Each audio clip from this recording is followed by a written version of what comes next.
Assalamualaikum warahmatullahi wabarakatuh. Sebelumnya izin memperkenalkan diri, saya Vidya Sinta Bilkis dengan NPM 2117051029. Pada kesempatan kali ini, saya akan membuat video dalam rangka memenuhi tugas mata kuliah pengenalan pola. Di sini, kemarin dari tugas yang diberikan oleh Bapak Riko, kami harus memprediksi satu dataset yang sumbernya dapat diambil dari Kaggle maupun UCI dengan menggunakan metode KNN. Jadi di sini dengan saya mengambil dataset kualitas susu sapi yang saya dapatkan dari Kaggle. Nah, jadi latar belakang kenapa sih saya mengambil dataset ini? Jadi ya, seperti yang kita tahu, susu itu sumber nutrisi penting kan bagi manusia karena di dalamnya itu banyak protein, vitamin, mineral yang mana itu memang diperlukan untuk pertumbuhan dan kesehatan manusia. Nah, dengan rujukan dari Kucuk dan Tapki pada tahun 2020, ada banyak produk susu yang telah diolah atau difermentasi. Contohnya itu seperti mentega, yogurt. Selain itu ada juga macam-macam keju yang bisa kita temui saat ini gitu kan. Nah, kita tahu nih sekarang tuh produk olahan susu ini udah banyak banget. Maka dengan berkembangnya si pasar susu ini, permintaan terhadap produsen makanan juga meningkat karena ya orang-orang udah mulai tahu dan udah mulai merasakan dari olahan susu itu, sehingga peningkatan dari kualitas susu ini yang telah diolah ini dan pengurangan tingkat keluhan pelanggan telah menjadi fokus utama bagi produsen makanan, sehingga harapan konsumen dapat terpenuhi dengan baik. Maka karena permintaannya juga semakin tinggi, pasarnya juga semakin ada, maka si kualitas susu ini harus kita tingkatin supaya ya si pelanggan ini kan puas gitu dengan apa yang kita jual, apa yang kita berikan gitu. Maka dari itu dibuatlah prediksi kualitas susu menggunakan metode KNN. Nah, KNN itu sendiri adalah metode yang digunakan untuk mengklasifikasikan objek berdasarkan data yang paling mirip dengan tetangganya. Algoritma KNN memprediksi data uji berdasarkan data latih yang mempunyai jarak terdekat dengan data uji dan kemudian memasukkannya ke dalam kelas dengan probabilitas terdekat. Nah, seperti yang udah dijelaskan oleh Pak Riko ketika kelas, jadi KNN itu kan K-nearest neighbor. Jadi kita memprediksi kelas dari data yang kita punya ini dengan mengetahui tetangganya. Jadi dihitungnya itu kan pakai jarak ya. Jaraknya tuh pakai Euclidean distance, yaitu akar sigma x 1 min x 2 kuadrat gitu kan, plus titik-titik gitu sampai banyak sesuai feature-nya. Nah, kemudian setelah datanya jaraknya itu diketahui, dilihat tuh jarak terkecilnya itu dari mana sih, yang mana sih, kelas mana. Ketika jaraknya itu paling kecil adalah jarak ke kelas A ke data yang dia masuk ke kelas A, maka data saat ini atau data tesnya itu masuk ke kelas A gitu. Jadi kan di dalam KNN itu ada 4 tahapan ya. Yang pertama kita itu menentukan nilai K-nya. Jadi nilai K ini ya jumlah tetangga terdekat yang mau kita ambil gitu. Kemudian setelah itu kan dihitung jaraknya menggunakan Euclidean distance itu. Kemudian setelah jaraknya udah dihitung, udah dapat, nah setelah itu kan masih jarak-jaraknya itu kan masih nggak beraturan gitu ya, maka disorting dari yang jarak paling kecil ke jarak paling besar. Terus dari sortingan data itu kan kita sesuaiin sama K kita berapa tadi. Misalnya K-nya 3, berarti kita ngambil jarak paling kecil 3 teratas gitu. Nanti dari situ langkah terakhirnya adalah disesuaikan kelas mana yang paling dominan di antara 3 itu. Misalnya di antara kelas ada 2 kelas A dan B, 3 tetangganya itu 2-nya A, 1-nya B, maka ya data baru kita ini atau data test ini masuk ke kelas A gitu. Nah, selanjutnya di sini mengenai dataset. Jadi saya melakukan sedikit analisis mengenai dataset ini. Jadi dataset ini kan dataset milk prediction yang seperti sudah saya sebutkan tadi. Nah, bersumbernya dari Kaggle.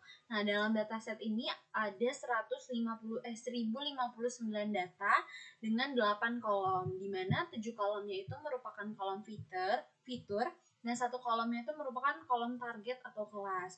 Nah, 7 kolomnya ini adalah pH, temperature, taste, odor, fat, turbidity, dan color. Nah, pH ini kan kita tahu ya tingkat keasaman. Jadi untuk nanti akan saya jelaskan lebih lanjut dalam dataset ini pH-nya itu ada berapa sampai berapa.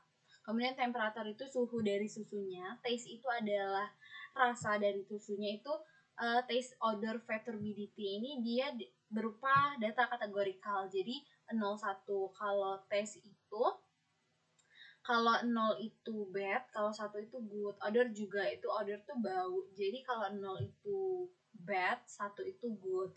Kalau fat itu dia 0,1 juga, tapi 0-nya itu low, 1-nya itu high. Turbidity-nya juga, turbidity itu kekeruhan dalam susunya. Jadi kalau misalnya turbidity-nya 0, dia itu low, turbidity-nya kalau misalnya 1 itu rendah. Nah, color ini ya menggunakan data real gitu ya, misalnya kayak 255, 254, 240 gitu. Lalu dalam dataset ini tuh ada 3 kelas, yaitu kelas high, kelas medium, dan kelas low.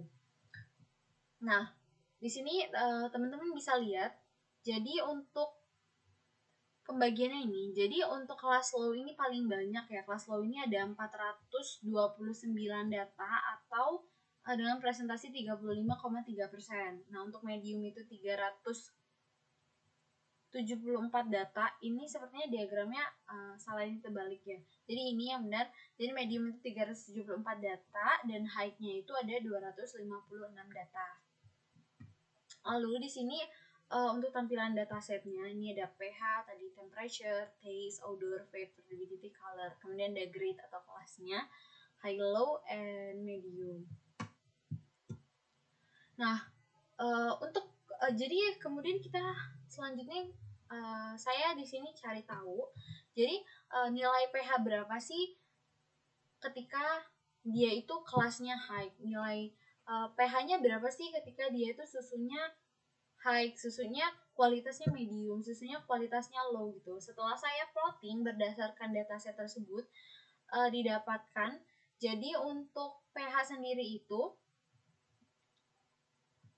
untuk pH itu dia itu akan berkualitas high ketika rentang pH-nya itu ada di 6,5 sampai 6,8 sesuai dengan dia gambar atau diagram yang bisa yang bisa teman-teman lihat di layar. Jadi itu 6,5 sampai 6,8. Kemudian untuk yang medium itu ada di rentang 6,4 sampai 6,8. Jadi ini beririsan ya sama yang high. Kan karena dan ini nggak bisa ditentuin dari pH aja karena dia juga kan bergantung sama fitur-fitur lain juga. Nah, untuk yang low ini dia lumayan sembarang. Jadi untuk kolom pH low ini juga beririsan dengan high dan medium. Jadi dia itu berada di rentang 3,0 sampai 9,5. Jadi untuk nilai pH ketika kelasnya itu low itu ada yang 3,0, ada yang 4, ada yang 6,5 juga, ada yang 9,5 gitu. Selanjutnya untuk yang kolom temperatur, di sini teman-teman juga bisa lihat, ini saya plotting juga. Jadi untuk yang high itu temperaturnya berada di rentang 35 sampai 45 derajat.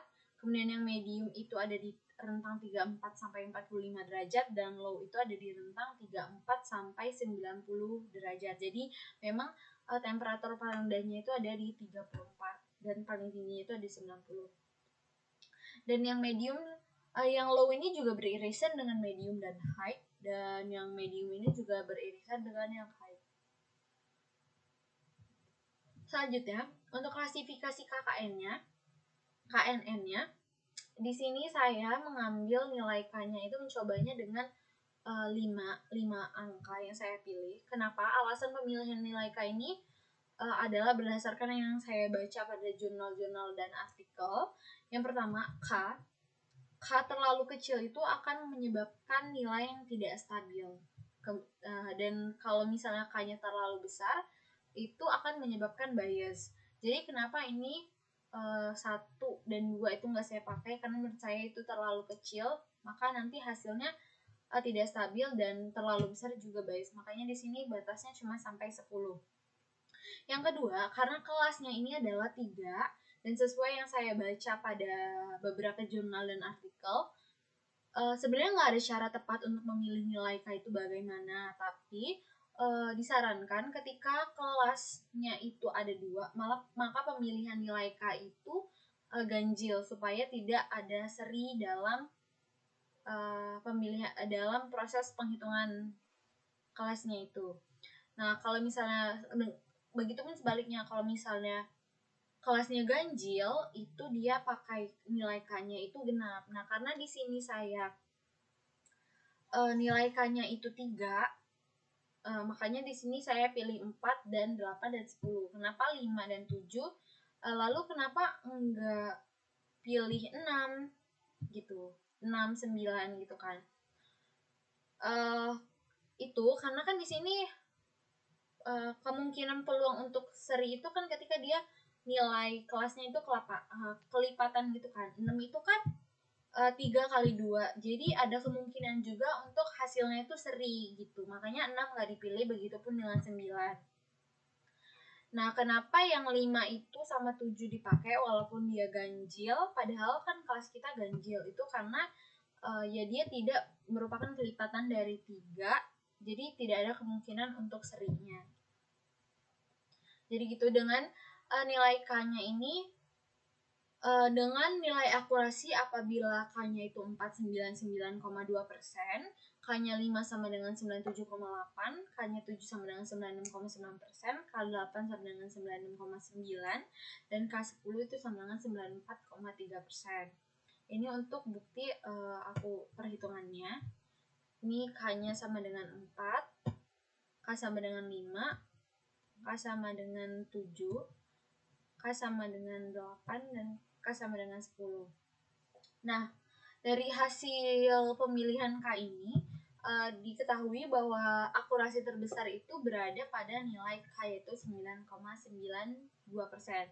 Hal ini membuktikan bahwa algoritma KNN atau metode KNN bekerja dengan sangat baik, karena seluruh akurasinya itu mencapai di atas 90% gitu.